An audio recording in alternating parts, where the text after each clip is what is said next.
خبر شامل کرتے ہیں بیلاروسی جماعت خان کی اس رپورٹ میں منسک میں پاکستان کے سفارتخانے نے بیلاروسی طلبہ کے ساتھ ایک انٹریکٹو پروگرام کا انعقاد کیا۔ کشمیر کے یوم سیاح کے موقع پر منسک میں پاکستانی سفارتخانے نے بیلاروسی طلبہ کے ایک گروپ کے لیے ایک انٹریکٹو اور تعلیمی پروگرام کا انعقاد کیا۔ بیلاروس میں پاکستان کے سفیر سجاد حیدر خان نے پاکستان کی تاریخ، ثقافت، تعلیم، سیاحت اور بیلاروس کے ساتھ دو طرفہ تعلقات کا احاطہ کرتے ہوئے ایک بصیرت انگیز پریزنٹیشن پیش کی۔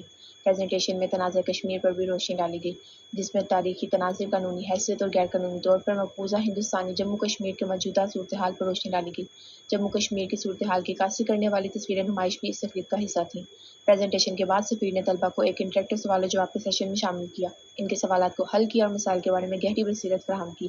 تقریب کا اختتام طلبہ کی روایتی پاکستانی کھانوں سے لطف اندوز ہونے کے ساتھ ہوا۔ Take to dream, to aspire, to be better every day.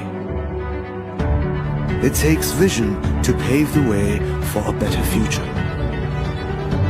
It takes discipline to create synergy.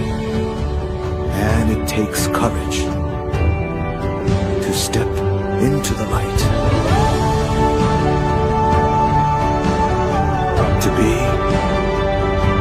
a king.